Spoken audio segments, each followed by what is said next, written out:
Good morning my dear students. 76वें video के साथ मैं दिनेश कुमार देव, 12th का विज्ञान विषय जो जीव विज्ञान विषय पाठ चला था हमारा मानव श्वसन तंत्र।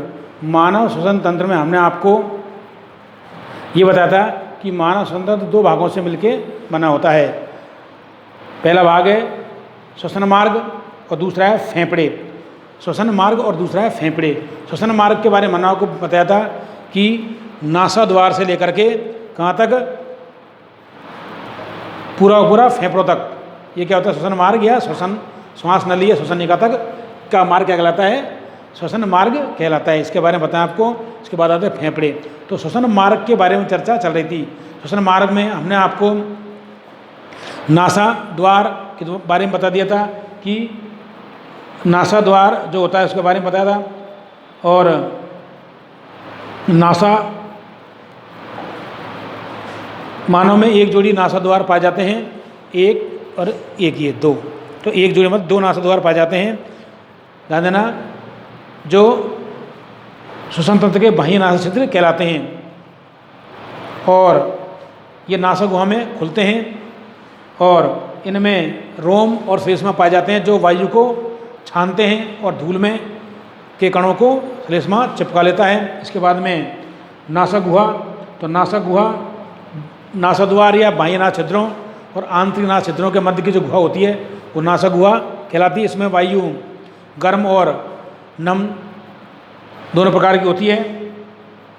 और नासा गुहा अग्रभाग नासा कोष्ठ और पश्चिम भाग लंबा भाग नासा मार्ग कहलाता है। नासा गुहा का अग्रभाग क्या कहलाएगा? नासा कोष्ठ और पश्चिम भाग नासा मार्ग कहलाता है। यहाँ तक हमने इसकी चर्चा कर ली थी। इसके अंदर अब आता है श्वसन मार्ग के अंतर्गत, ध्यान देना, इसमें जो तीसरा पार्ट है आपको नासा मार्ग क्या आता है? नासा मार्ग।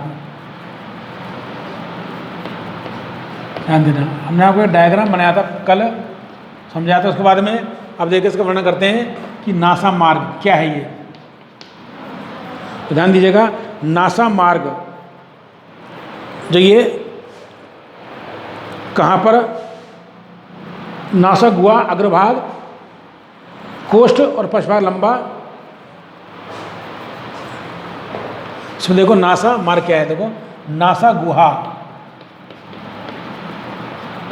नासा गुहा का अग्र भाग, नासा गुहा का अग्रभाग नासा कोष्ठ, नासा कोष्ठ और पश्चिम भाग और पश्चिम भाग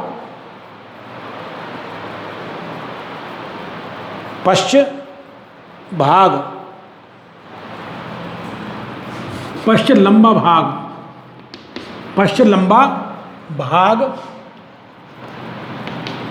नासा मार्ग कहलाता है। नासा मार्ग कहलाता है। नासा गुहा का ध्यान रखना। तो देखिएगा आप ध्यान से,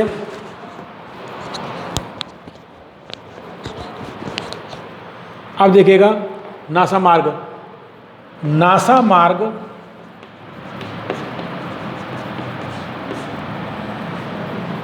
चार प्रकार की अस्थियों से मिलकर बना होता है। ये नासा मार्ग जो होता है अस्थियों का बना होता है। नासा मार्ग चार अस्थियों से मिलकर बना होता है। ध्यान देना, आप खुद महसूस कर सकते हैं। ये नासा गुहा है, नासा छिद्र है या बाह्य नासा छिद्र है। और ध्यान देना, और नासा गुहा के पश्च छिद्र। तो चार अस्थियों, अब चार अस्थियों कौन कौन सी? ध्यान देना, सबसे पहले बना होता है जिन्हें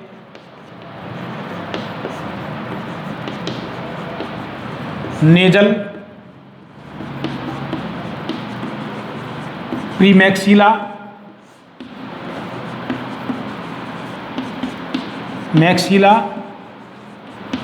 और एथेमॉइड, एथेमाइड। ध्यान देना, एथेमाइड कहते हैं।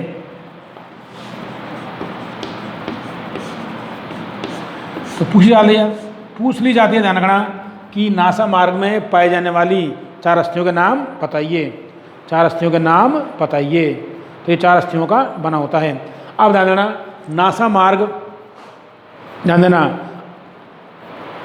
या नासा गुहा आंतरिक नासा छिद्रों द्वारा नासा ग्रसनी में खुलती है। तो नासा जो गुहा होती है ये पूरी कैविटी चल रही है। तो आगे देखिएगा अगला भाग क्या मिलेगा आपको, नासा ग्रसनी गुहा, मतलब ग्रसनी गुहा, नासा ग्रसनी गुहा। श्वसन मार्ग का जो चौथा पार्ट है ध्यान देना वो आ जाता है आपके नासा ग्रसनी गुहा। ध्यान दीजिएगा कि क्या होता है कि नासा गुहा आंतरिक नासा छिद्रों या द्वार द्वारा, आंतरिक नासा द्वार या नासा छिद्रों द्वारा कहाँ खुलती है, नासा ग्रसनी में खुलती है। तो देखिएगा नासा गुहा आंतरिक नासा छिद्रों या द्वार द्वारा नासा ग्रसनी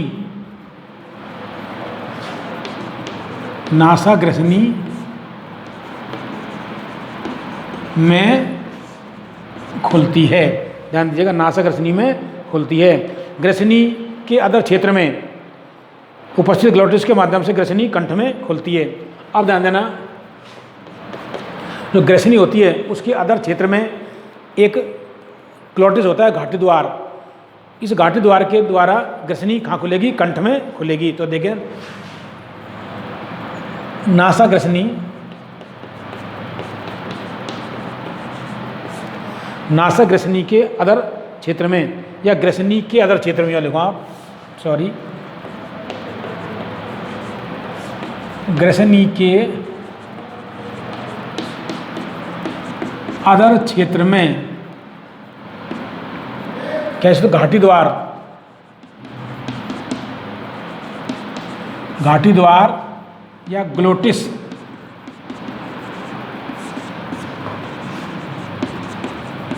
स्थित होता है। कैसे होता है, ग्लोटिस स्थित होता है, ग्लोटिस स्थित होता है, जिसके माध्यम से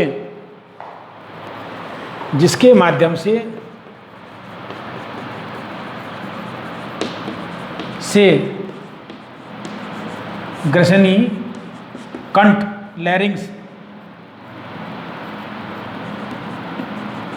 लैरिंग्स में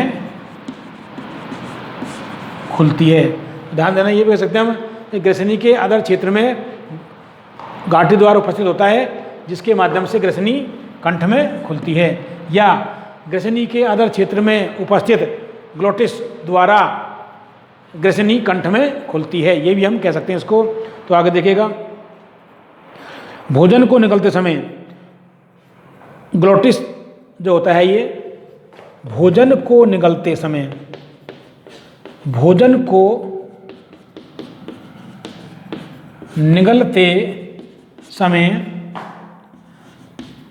घाटी द्वार या ग्लोटिस,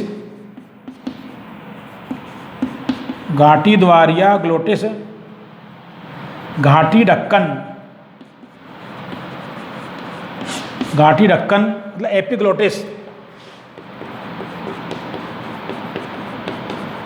एपिग्लोटिस द्वारा ढक दिया जाता है, जिससे भोजन श्वास नली में नहीं पहुंचता और केवल वायु पहुंचती है। अब ध्यान देना, तो नासा ग्रसनी गुहा, नासा भी है और ग्रसनी गुहा है। तो पूरी की पूरी जो नाक है या नासा है वो एक गुहा में खुलती है, ग्रसनी गुहा में, जैसे क्या बोलते हैं, नासा ग्रसनी गुहा। नासा गुहा आंतरिक नासा छिद्रों द्वारा, तो नासा गुहा के जो आंतरिक नासा छिद्र होते हैं या द्वार द्वारा नासा ग्रसनी में खुलती हैं। मतलब नासा गुहा का अगला जो भाग होता है वो होता है ग्रसनी। तो उसमें नासा गुहा आंतरिक नासा छिद्रों या आंतरिक नासा द्वारों के द्वारा कहाँ खुलेगी? ग्रसनी में खुलती है या नासा ग्रसनी में खुलती है। ग्रसनी है तो उसे नेजोफेरिंग्स बोलेंगे, नासा ग्रसनी में खुलती है। ये ग्रसनी, इस ग्रसनी के अदर क्षेत्र में ध्यान देना, ग्रसनी के अदर क्षेत्र में क्या होता है? ग्लोटिस उपस्थित होता है। ग्रसनी के अदर क्षेत्र में ग्लोटिस या घाटी द्वार उपस्थित होता है, जिसके माध्यम से ग्रसनी कहाँ खुलेगी? कंठ में, अर्थात लैरिंक्स में खुलती है। ध्यान देना, भोजन को निगलते समय घाटी द्वार या भोजन को निगलते समय ग्लोटिस, एपिग्लोटिस द्वारा ढक दिया जाता है। तो देखिएगा आगे का जो भाग है वो आता है कंठ, लैरिंक्स। ध्यान देना, लैरिंक्स त्रिकोणीय संरचना होती है। अगला जो नासा मार्ग का जो भाग है वो आता है आपके 5वां कंठ, लैरिंक्स, LARYNX, लैरिंक्स। ध्यान देना क्या होता है ये, इसके बारे में देखो आप। इसे स्वर यंत्र भी कहते हैं। क्या कहते हैं बेटा इसको? स्वर यंत्र, अर्थात आवाज उत्पन्न करने वाला, स्वर उत्पन्न करने वाला, इसे स्वर यंत्र भी कहते हैं। क्या कहते हैं? इसे स्वर यंत्र भी कहते हैं। यह एक त्रिभुजाकार कक्ष के समान होता है। कैसा होता है? यह एक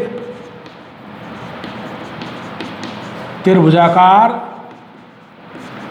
कक्ष के समान होता है। त्रिभुजाकार कक्ष के समान होता है। तो हमने आपको ये कल बताया था, एक बार देख लें इसको, डायग्राम को।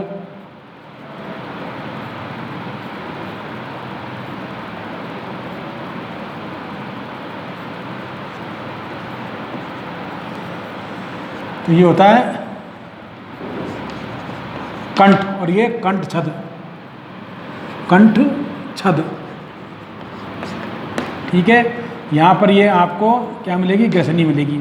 ये कंठ होता है, एंड देन लैरिंक्स, LARYN, इसी में क्या होते हैं? स्वरज्जु पाए जाते हैं। त्रिभुजाकार होता है ये, ध्यान देना, इस प्रकार त्रिभुजाकार ये कंठ होता है। तो ध्यान देना, इसे स्वरयंत्र भी कहते हैं। यह एक त्रिभुजाकार कंठ के समान, त्रिभुजाकार कक्ष, त्रिभुजाकार कोष या कक्ष के समान होता है। यह 4 उपास्थियों को बना होता है। ध्यान रखना, यह 4 उपास्थियों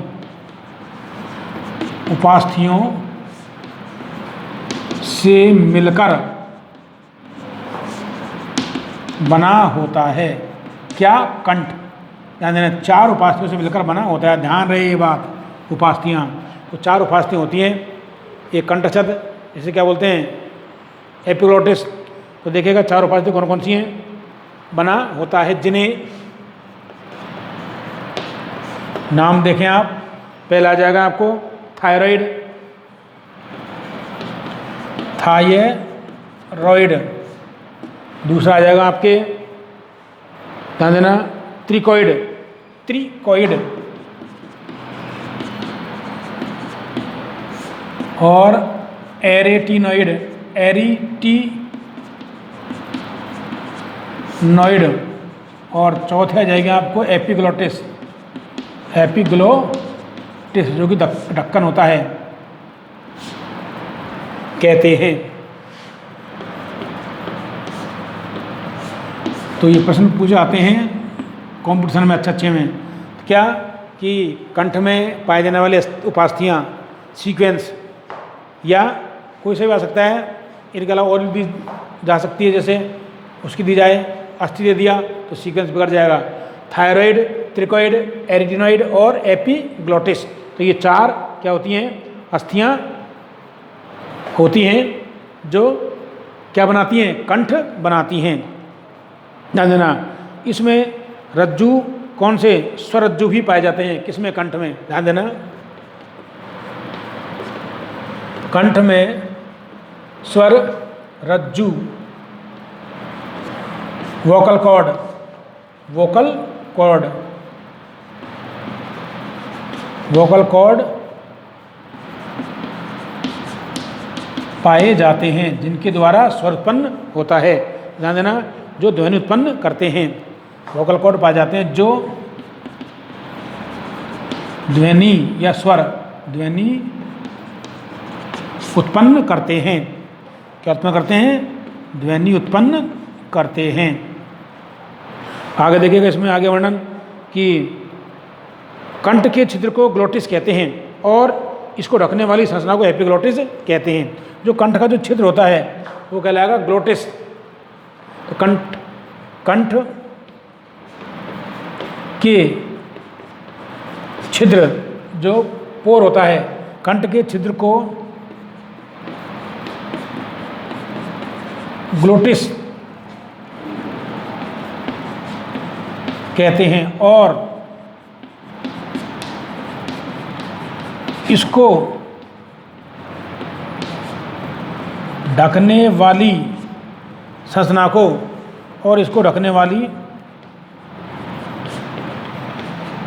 संरचना को एपिग्लोटिस कहते हैं। एपिग्लोटिस कहते हैं। तो ध्यान दीजिएगा, एपिग्लोटिस कहते हैं। अब ध्यान देना, कंठ जो होता है यहाँ एक ग्लोटिस छिद्र होता है। कौन सा छिद्र? ग्लोटिस छिद्र यहाँ पर। तो ग्लोटिस छिद्र द्वारा कहाँ खुलेगा? ये श्वास नलिका में। तो देखो ये आपको श्वास नलिका आ जाएगी, इस टाइप देख लेगा।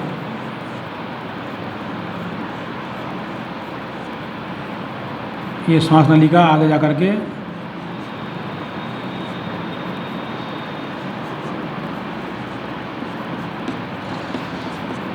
ये होती है श्वास नलिका, श्वास नलिका। और ये होती है श्वसन नलिका, श्वास नली श्वसनिका, श्वसनिका मतलब ब्रोंकस, BRONCHUS ब्रोंकस। और ये होता है ट्रेकिया, TRACHYA ट्रेकिया। तो ध्यान देना, श्वास नली या श्वास नलिका या श्वसनिका। और आंतर श्वसनिकाएँ बहुत होती हैं। तो ये देखा ना, उपास्थि में झल्ले होते हैं ये इसके हाईलाइन उपास्थि के, हाईलाइन उपास्थि के अर्ध छल्ले पूरे नहीं होते, अर्ध छल्ले होते हैं ये। ध्यान देना कि अब जो है कंठ ग्लोटिस छिद्र द्वारा कहाँ खुलेगा? ध्यान दीजिए, कंठ ग्लोटिस छिद्र द्वारा श्वास नली में खुलता है, या श्वास नली या श्वास नलिका। यो करो आप, श्वास नली, ये ग्लोटिस छिद्र होता है। तो देखिएगा, कंठ ग्लोटिस छिद्र द्वारा श्वास नली अर्थात ट्रेकिया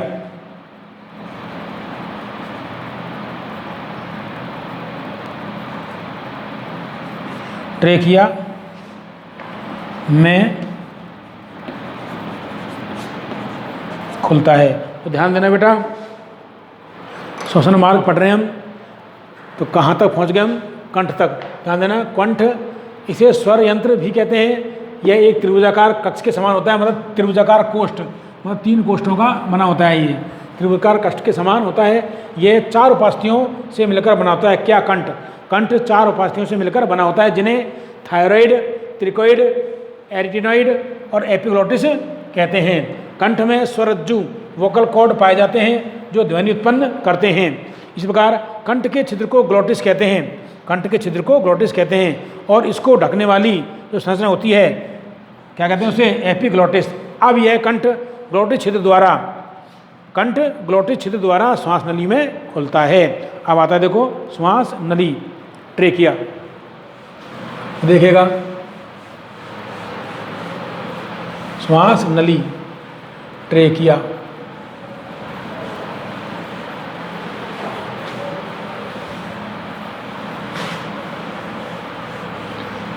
इस पार्ट में से लास्ट ईयर 4 नंबर का प्रश्न आ चुका है बड़ा, श्वसन की क्रियाविधि के बारे में। तो देखिएगा,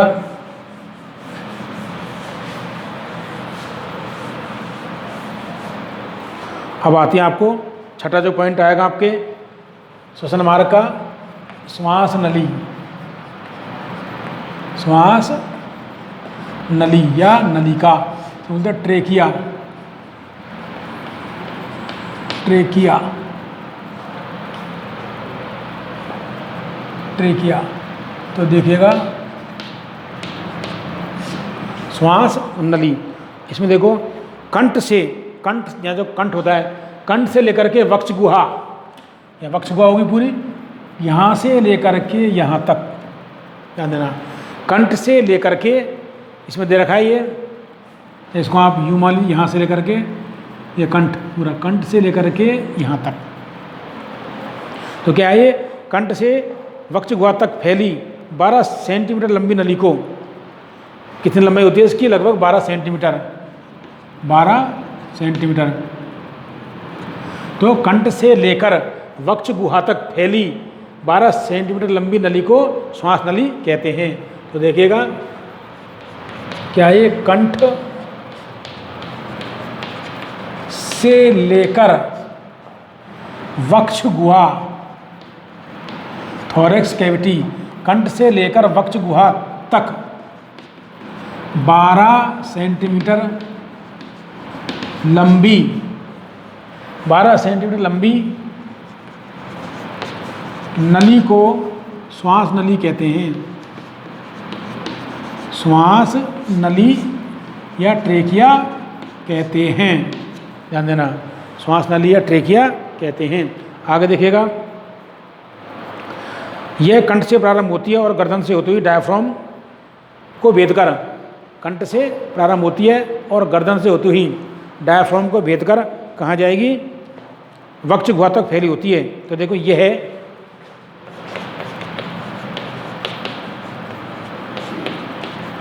कंठ से लेकर, कहाँ से कहाँ तक होती है, यह कंठ से लेकर, कंठ से लेकर गर्दन से होती हुई, यह कंठ से प्रारंभ होती है, ये लिखो आप, यह कंठ से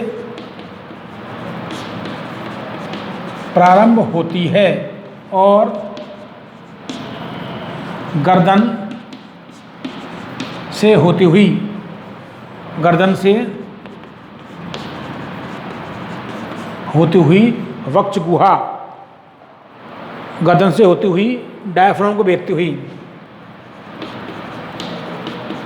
डायफ्राम को भेदकर, गर्दन से होती हुई डायफ्राम को भेदकर वक्ष गुहा तक फैली होती है। डायफ्राम को भेदकर वक्ष गुहा, वक्ष गुहा तक फैली होती है, वक्ष गुहा तक फैली होती है। तो ध्यान दीजिएगा, कंठ से लेकर के पूरी, कंठ से लेकर के गर्दन आ जाएगी, गर्दन से होती हुई वक्ष गुहा, जहाँ पर वक्ष गुहा में क्या होता है, फेफड़े, वक्ष गुहा तक फैली होती है। ध्यान देना, वक्ष गुहा में श्वास नली 2 भागों में बढ़ जाती है। वक्ष गुहा में ये वक्ष गुहा आ जाएगी इधर, यहाँ 2 भागों में बढ़ जाती है श्वास नली। इसे क्या बोलते हैं, श्वसनीय या श्वास श्वसनी कहते हैं। तो आप देखिएगा,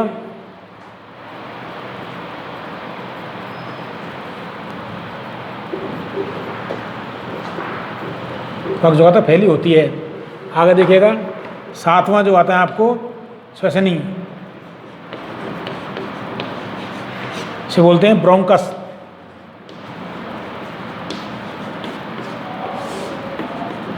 ध्यान देना, तो श्वास नली जो होती है, कंठ से लेकर के वक्ष गुहा तक 12 सेंटीमीटर लंबी नली होती है। यह कंठ से लेकर कंठ से प्रारंभ होती है और गर्दन से होती हुई डायफ्राम को भेदकर वक्ष गुहा तक फैली होती है। आगे देखो, वक्ष गुहा में श्वास नली, ध्यान देना, वक्ष गुहा में श्वास नली, इसमें देखो वक्ष गुहा में श्वास नली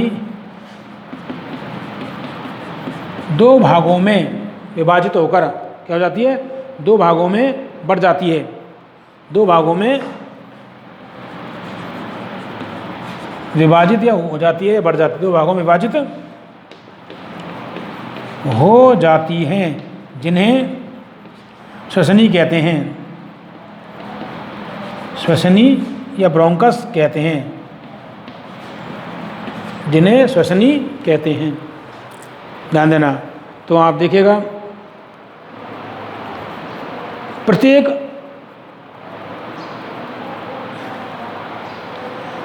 दो भाग होते हैं ना, आप देखो प्रत्येक भाग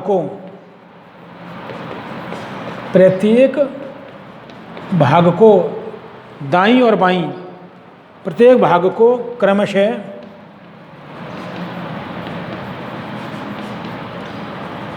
दाईं और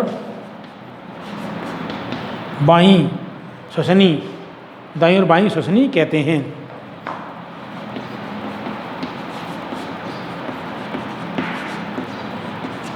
दो भागों में बढ़ जाती है, अर्थात दाईं और बाईं श्वसनी कहते हैं। प्रत्येक श्वसनी अपनी ओर के फेफड़ों में प्रवेश करती है। आगे है प्रत्येक ओर की श्वसनी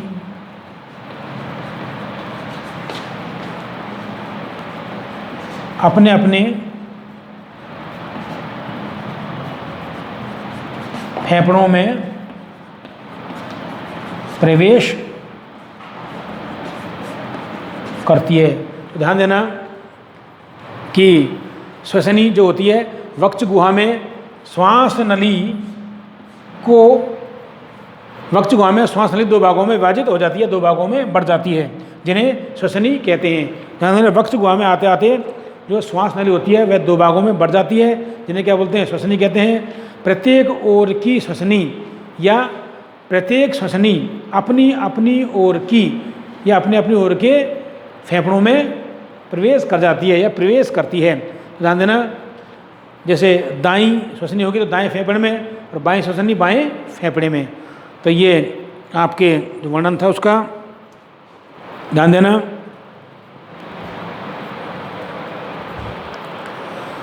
इसके बाद में इसमें एक इम्पोर्टेंट चीज़ और देखी होगी आपने, जो आपको ये छल्ले दिखाई दे रहे हैं, ये अर्ध हाइलाइन उपास्थि के छल्ले होते हैं। तो ध्यान देना, जिस प्रकार आपने एक वाटर पाइप देखा होगा हरा सा, उसमें इस टाइप छल्ले होते हैं ताकि वो पिचकता नहीं है पानी से, पानी के प्रेशर से, हवा के प्रेशर से पिचकता नहीं। इसी प्रकार एक तुलना की हमने, ध्यान रखना कि श्वास नली और श्वसनियों में हाइलाइन उपास्थि के सी आकार के छल्ले पाए जाते हैं, मतलब अर्ध छल्ले होते हैं, पूरे छल्ले नहीं होते हैं। ये क्या कार्य है इनका कार्य ये है कि श्वास के समय या श्वसन के समय कि ये श्वसनियाँ पिचके नहीं, तो ये कार्य इनका। तो प्रश्न आता है कभी सभी, बहुत अच्छा प्रश्न बनता है, यदि श्वास नली के स्थान पर रबड़ की थैली लगा दी जाए तो श्वसन क्रिया पर क्या प्रभाव पड़ेगा? श्वसन क्रिया प्रभावित होगी अर्थात नहीं होगी। श्वसन क्रिया प्रभावित होती है भाई, कहीं पिचक जाएगी श्वसन के समय। इसके बारे में भी हम देखेंगे। तो अगले टॉपिक में आपको ये कराएंगे। धन्यवाद।